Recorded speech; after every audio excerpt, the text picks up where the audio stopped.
Hello दोस्तों, पहलवान Gurudeen group of college के यूट्यूब चैनल पर आप सभी लोगों का मैं सतीश कुमार हार्दिक स्वागत करता हूं। आज हम बात करने वाले हैं समुदाय नामक टॉपिक के बारे में। समुदाय शब्द का प्रयोग हम किसी बस्ती, गांव, शहर, जनजाति या राष्ट्र के लिए करते हैं। समुदाय एक बड़ा मानव समूह है जो एक निश्चित क्षेत्र में रहता है। अतः समुदाय एक मूर्त संगठन के रूप में हम जानते हैं। समुदाय का निर्माण कभी भी जानबूझकर इच्छानुसार नहीं किया जाता, बल्कि एक स्थान पर कुछ व्यक्तियों के साथ साथ रहने से एक लंबी अवधि में इसका विकास अपने आप ही होने लगता है। अब हम बात करते हैं समुदाय की शाब्दिक अर्थ और परिभाषाओं के बारे में। तो समुदाय को हम अंग्रेजी में कम्युनिटी के नाम से जानते हैं। कम्युनिटी शब्द लैटिन भाषा के दो शब्दों से मिलकर बना होता है, जिसमें कॉम का अर्थ होता है एक साथ मिलकर तथा म्यूनिस का अर्थ होता है सेवा करना। जब मानव समूह के लोग एक विशिष्ट भौगोलिक क्षेत्र पर रहते हुए सामान्य उद्देश्य की पूर्ति के लिए सामान्य जीवन बिताते हैं, तो ऐसे समूह को हम समुदाय कहते हैं। एक गांव से लेकर विश्व तक समुदाय हो सकता है। अब बात करते हैं हम समुदाय की परिभाषाओं के बारे में। तो मैकाइवर तथा पेज के अनुसार जब किसी समूह के सदस्य, चाहे वह समूह छोटा हो या बड़ा, इस प्रकार एक साथ रहते हैं कि उनका एक साथ रहना किसी विशेष हित से नहीं होता, बल्कि सामान्य जीवन की मूलभूत दशाओं में भाग लेने से होता है, तब उस समूह को हम समुदाय कहते हैं। बोगार्ट्स के अनुसार समुदाय एक ऐसा सामाजिक समूह होता है जिसमें कुछ मात्रा तक हम की भावना पाई जाती है तथा वह एक निश्चित क्षेत्र में निवास करता है। जिन्सबर्ग के अनुसार समुदाय का अर्थ सामाजिक प्राणियों में एक समूह से समझना चाहिए जो सामान्य जीवन व्यतीत करता हो। इस सामान्य जीवन में हम उन सभी संबंधों को सम्मिलित करते हैं जो इनका निर्माण करते हैं अथवा इसके परिणाम स्वरूप उत्पन्न होते हैं। किंग्सले डेविस के अनुसार समुदाय सबसे छोटा वह समूह है जिसके अंतर्गत सामाजिक जीवन के सभी पहलू आ जाते हैं।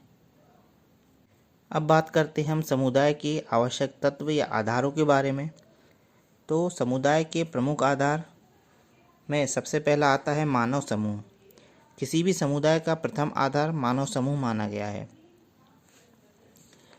बिना मनुष्यों के कोई भी संगठन या समुदाय की श्रेणी में हम नहीं ला सकते हैं।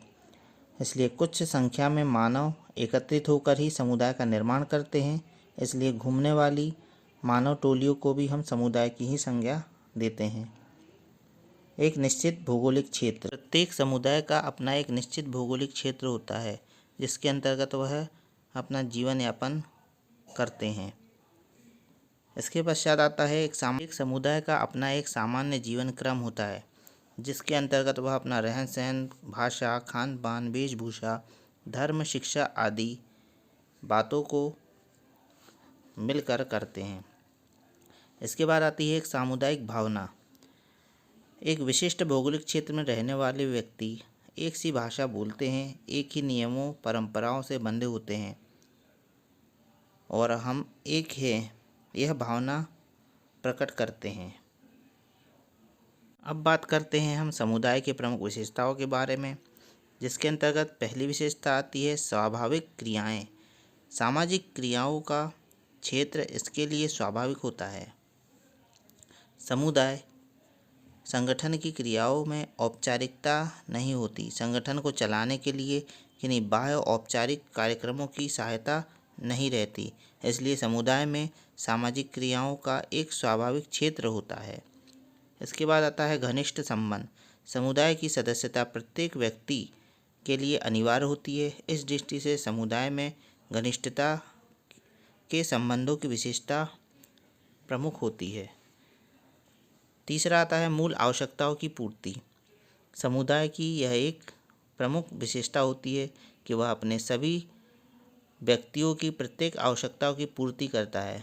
व्यक्तियों में समान हितों, इच्छाओं, आवश्यकताओं की सामूहिक रूप से पूर्ति करना सामुदायिक संगठन की एक महत्वपूर्ण विशेषता मानी जाती है। इसके बाद आता है जीवन की पूर्णता। समुदाय मानव जीवन की संपूर्ण व्यवस्था का नाम होता है। जैसे एक साहित्य समिति समुदाय नहीं कहला सकती, क्योंकि इसमें समाज की केवल साहित्यानुभूति की भावना ही पूर्ति होती है। समुदाय कला, मनोरंजन, धर्म, दर्शन आदि सभी भावनाओं की पूर्ति एवं विकास की व्यवस्था करता है। इसलिए समुदाय के अंदर मनुष्य अपना संपूर्ण जीवन व्यतीत कर सकता है। आपको यह वीडियो कैसा लगा कृपया कमेंट बॉक्स में अवश्य लिखें। धन्यवाद। वीडियो को लाइक, शेयर एवं कमेंट अवश्य करें।